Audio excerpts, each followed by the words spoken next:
Hallelujah, प्रभु को धन्यवाद। आइए आज एक बार फिर से अध्ययन में चलें, भजन 118, और आज हम देखेंगे उसके 24 और 25 पद को।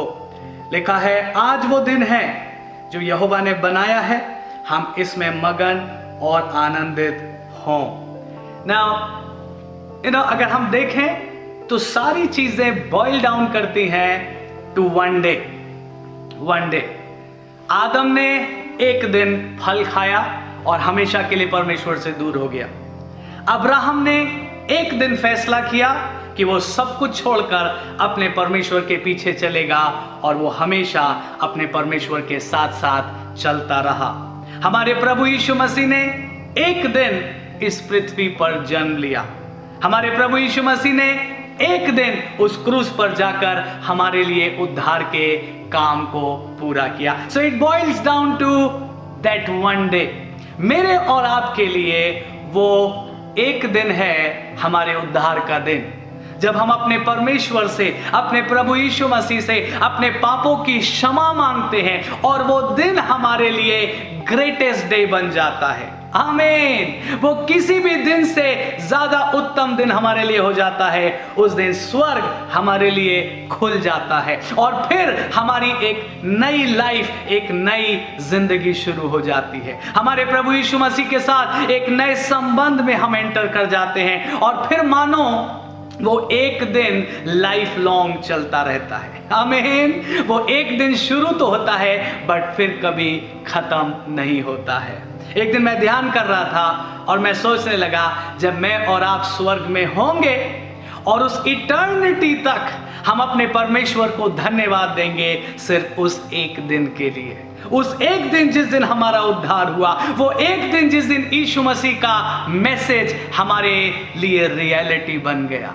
आमीन। वो हमारे उद्धार का दिन। एंड फॉर इटर्निटी लॉन्ग मैं और आप अपने परमेश्वर को उस एक दिन के लिए धन्यवाद देते रहेंगे। सो आज वो दिन है, भजनकार कह रहा, this is the day that the Lord has made and I will rejoice and be glad in it. प्रभु के लोगों, सच्चा आनंद, सच्ची रिजॉइसिंग उसी दिन में है।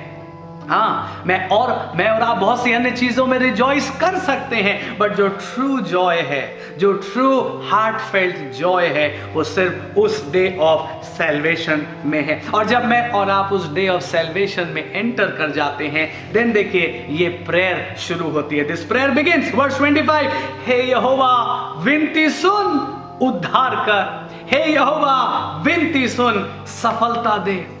जिस दिन मेरी और आपकी मुलाकात प्रभु यीशु मसीह से हुई, पहली प्रार्थना जो हमारे दिलों से निकली वो थी उद्धार की प्रार्थना। वो प्रार्थना थी, प्रभु हमारे पापों को तू क्षमा कर दे, प्रभु हमारे नाम को अपनी पुस्तक में आप लिख ले प्रभु जी, और हमको अब हमेशा के लिए अपने राज्य में आप सम्मिलित कर दे। सो जब मैं और आप उस डे में एंटर करते हैं, और मैं आशा करता हूं आप उस दिन का अनुभव कर चुके हैं। इन केस आपने अभी तक उस दिन को अनुभव नहीं किया है, अभी तक उद्धार की उस आशीष का अनुभव नहीं किया है, आज का दिन आपके लिए ये दिन हो सकता है। आज का दिन आपका यहोवा का उद्धार का दिन हो सकता है। ट्रू जॉय, ट्रू रिजॉइसिंग उसी बात में मिलती है। And then begins a prayer. मैं फिर से कह रहा हूं, it is a natural prayer. ये बनावटी दुआ नहीं है, ये हमारे दिल के अंदर से प्रार्थना निकलती है, हे यहोवा उद्धार दे। पहली बात, पहली आशीष जो हम पाना चाहते हैं वो अब ये है कि प्रभु हमारा उद्धार हो जाए, ताकि हमारा आपके साथ संबंध हो जाए और फिर हमेशा हमेशा वो संबंध बना रहे। फिर आगे कहता है, हे यहोवा विनती सुन, सफलता दे। O God I beseech you send prosperity. प्रभु सफलता देना। इंग्लिश का वर्ड प्रॉस्पेरिटी, हो सकता है हमको लगे हाँ दुनियावी आशीषें हैं जो प्रभु हमको देना चाहता है। सुनिए प्रभु के लोगों, ये वर्ड प्रॉस्पेरिटी में सिर्फ दुनियावी आशीषें नहीं है। इस वर्ड प्रॉस्पेरिटी में वो हर आशीष सम्मिलित है जो प्रभु आपको देना चाहता है, या मैं यूं कहूं हर वो आशीष सम्मिलित है जो मेरी और आपकी नीड है।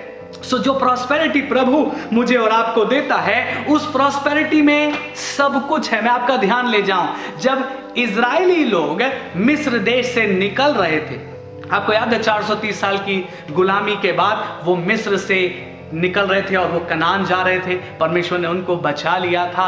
वहां पर उनको आप देखते हैं उनकी प्रॉस्पेरिटी ना, 430 साल गुलाम थे, कुछ उनके पास नहीं था, लेकिन सडनली परिस्थिति बदली और परमेश्वर ने उनसे कहा तुम जाओ और मिस्रियों से कहना कि हम जा रहे हैं यात्रा के लिए, तुम हमारी कुछ सहायता करो, हमें यात्रा के लिए कुछ दे दो। और लिखा है मिस्रियों ने परमेश्वर का आदर करते हुए अपना सब कुछ उनको दे दिया, अपनी धन संपत्ति, सोना चांदी, जो कुछ उनके पास था उन्होंने अपने घरों से निकालकर परमेश्वर के लोगों को दे दिया। यहां पर आप प्रॉस्पेरिटी देख सकते हैं नो, एक गुलामी से इन वन डे, एक दिन में वो प्रॉस्पेरिटी में एंटर कर गए। लेकिन सुनिए, उस प्रॉस्पेरिटी में केवल धन संपत्ति ही नहीं थी, उस प्रॉस्पेरिटी में तो उद्धार था, उस प्रॉस्पेरिटी में तो गुलामी से छुटकारा था, उस प्रॉस्पेरिटी में तो एक नई होप उनके सामने थी, उस प्रॉस्पेरिटी में वो कनान देश अर्थात प्रतिज्ञा के देश में जाने वाले थे।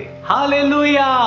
उस प्रॉस्पेरिटी में वो सब कुछ था जो उनकी नीड थी।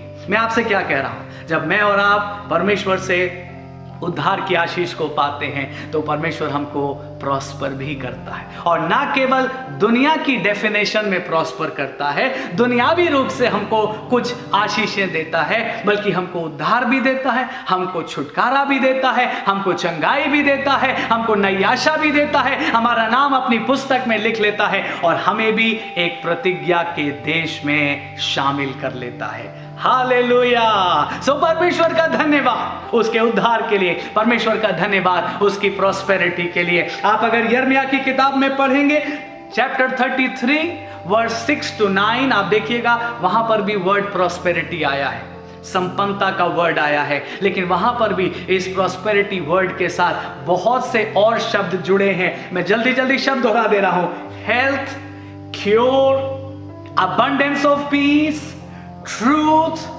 I will cleanse them, I will pardon their sin, I will be good to them and I will prosper them। मैं उन्हें चंगा करूंगा, मैं उन्हें अच्छा स्वास्थ्य दूंगा, मैं उन्हें शांति से भर दूंगा, मैं उन्हें सच्चाई से भर दूंगा, मैं उनको शुद्ध करूंगा, मैं उनके पापों को क्षमा करूंगा, मैं उनके लिए भलाई करूंगा। सो प्रॉस्पेरिटी सिर्फ दुनियावी प्रॉस्पेरिटी मत सोचिए, प्रॉस्पेरिटी में वो सब कुछ शामिल है जो आज आपकी नीड है, जो आपके परिवार की नीड है। मैं फिर से कह रहा हूं, प्रभु आपको हेल्थ देगा, उस प्रॉस्पेरिटी में परमेश्वर आपको डिलीवरेंस देगा, उस प्रॉस्पेरिटी में परमेश्वर आपको नई होप देगा, उस प्रॉस्पेरिटी में परमेश्वर आपको नई ताकत देगा और आपको एक वायदे का मुल्क भी देगा, एक प्रतिज्ञा का देश भी देगा। सो प्रभु में आनंदित रहिए, इस दिन में बने रहिए जो उद्धार का दिन है, ताकि आप वो सारी प्रॉस्पेरिटी एंजॉय कर पाएं जो परमेश्वर ने आपके लिए रखी है। प्रभु आपको खूब आशीष दे।